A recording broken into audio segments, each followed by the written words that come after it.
വീട്ടിൽ അമ്മയ്ക്കായിരുന്നു കൂടുതൽ എതിർപ്പ്. അപ്പോൾ ഞാൻ സെമിനാറിൽ പോകുന്ന അന്ന് പോലും എല്ലാവരും വീട്ടിൽ യാത്രയൊക്കെ വന്നിരുന്നു. വൈകുന്നേരം 4 മണിക്ക് സെമിനാറിൽ എത്തണം.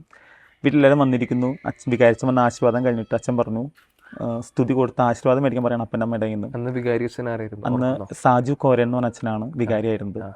അന്ന് കുരിശ് വരച്ച് അപ്പൻ സ്തുതി കൊടുത്ത് കാലിൽ തൊട്ട് അനുഗ്രഹം മേടിച്ചു. അമ്മച്ചിക്ക് സ്തുതി കൊടുത്ത് കാലിൽ വീണ് അനുഗ്രഹം മേടിക്കുന്ന നേരത്തെ അമ്മച്ചി എന്നെ അനുഗ്രഹിക്കുന്നില്ല. കാരണം നമ്മൾ അനുഗ്രഹിച്ച് എഴുന്നേൽപ്പിക്കുമല്ലോ. പക്ഷെ അമ്മച്ചി എഴുന്നേൽപ്പിക്കുന്നില്ല. അപ്പം ഞാൻ വെച്ചാൽ കാലിൽ വെറുതെ ഇങ്ങനെ മാന്തി, ഇന്ന് പൊക്കാൻ പറയണമല്ലോ, എഴുന്നേൽപ്പിക്കട്ടെ. അപ്പോഴത്തേക്കും എൻ്റെ തല മൊത്തം നനയുന്ന എനിക്ക് മനസ്സിലായി. അമ്മച്ചി കരയാണ് ഇരുന്നിട്ട്, കരച്ചിൽ മാത്രം. അപ്പോൾ ഞാൻ എഴുന്നേറ്റു, അമ്മച്ചിനെ കെട്ടിപ്പിടിച്ചു. അമ്മച്ചി കരഞ്ഞാൽ പിന്നെ എനിക്കും അത് ഒട്ടും പറ്റില്ല. കാരണം ഞങ്ങൾ ഭയങ്കര അറ്റാച്ച്ഡാണ് അമ്മച്ചി ഞാനും തമ്മിൽ.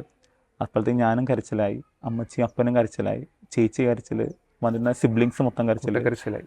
സത്യം പറഞ്ഞാൽ അത് ഫുൾ ഒരു മരണവീട് പോലെ എല്ലാ ആൻറ്റിമാരെല്ലാവരും കരച്ചിലായി, സിസ്റ്റേഴ്സ് പോലും കരച്ചിലായി. അപ്പോൾ വികാരിച്ചൻ പറഞ്ഞു, ആരും ഇവിടെ നിൽക്കണ്ട, എല്ലാവരും പോരെ എന്ന് പറഞ്ഞിട്ട് എന്നെ അച്ഛൻ പുറത്തോട്ട് വിളിച്ചുകൊണ്ട് പോയി യാത്രയാക്കി. സെമിനാറിൽ ചെല്ലുമ്പോഴും അമ്മച്ചിന് ഓർമ്മ പോകരുത്, തിരിച്ചു വരണം, അമ്മയ്ക്ക് പേടിയാവണമെന്നൊക്കെ പറയാനിരുന്നിട്ട്.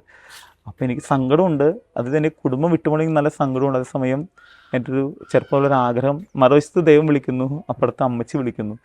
അപ്പോൾ ഞാൻ ഭയങ്കര ധർമ്മസങ്കടത്തിലായിരുന്നു സത്യം പറഞ്ഞു കഴിഞ്ഞാൽ. പിന്നെ അമ്മച്ചി പറഞ്ഞു, അമ്മച്ചി പ്രാർത്ഥിക്കണമെന്ന് പറഞ്ഞിട്ട് ഞാൻ കാറിൽ നിന്ന് ഇറങ്ങുന്ന സെമിനാരിക്കായിരുന്നു.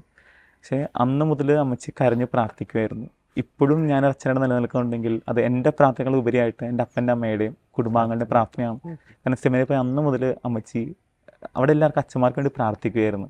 അന്ന് വിയാനി പുണ്യാളൻ്റെ രൂപം വീട്ടിലില്ലായില്ല. അന്ന് രൂപം മേടിച്ച് അന്ന് വല്ല പുണ്യാളനോട് പ്രാർത്ഥിച്ചു. കാരണം വൈദികര മധ്യസ്ഥനാണല്ലോ.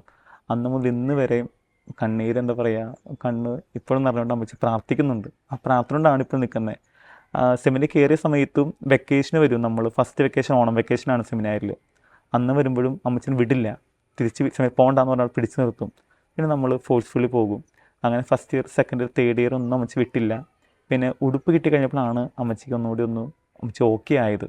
ഓക്കെ, ഞാൻ ഒരു അച്ഛനാവട്ടെ എന്നൊരു ചിന്തയിലേക്ക് വന്നത് ആ ഉടുപ്പ് കിട്ടിയതിന് ശേഷമാണ്. പിന്നീട് 3.5 കൊല്ലമാണ് തിയോളജി ഉള്ളത്. ആ സമയത്തെല്ലാം അമ്മച്ചി പറയും, പ്രാർത്ഥിക്കണം, എന്ത് വന്നാലും പ്രാർത്ഥിക്കണം അമ്മച്ചി പറയായിരുന്നു. കാരണം ഔസേപ്പിതാവിനോടും മാതാവിനോടും പ്രാർത്ഥിക്കണം അമ്മച്ചി, വേറൊരു വിശുദ്ധരോടും പ്രാർത്ഥിക്കണം അമ്മച്ചി പറഞ്ഞിട്ടില്ല.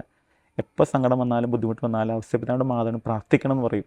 അത് ഞാൻ ഇന്നും ഫോളോ ചെയ്യുന്നൊരു കാര്യമാണ്. എൻ്റെ റൂമിലുള്ള രൂപം പോലും ഔസേപ്പിതാവിൻ്റെ വേറൊരു വിശുദ്ധരുടെ രൂപം എൻ്റെ അടുത്തില്ല. കുരിശ് രൂപവും ഔസേപ്പിതാവിൻ്റെ മാതാവിൻ്റെ രൂപമാണ് റൂമിലുള്ളത്.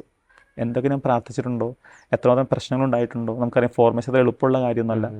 ആ സമയത്തുള്ള സഹനങ്ങളിലും ബുദ്ധിമുട്ടുകളെല്ലാം ഞാൻ ആശ്രയം കണ്ടെത്തിയത് ഈ 2 വിശുദ്ധരിലാണ്. തീർച്ചയായിട്ടും പരിശുദ്ധ അമ്മയുടെ അവസാനം മാധ്യസ്ഥവും സഹായം ഉണ്ടായിട്ടുണ്ട്.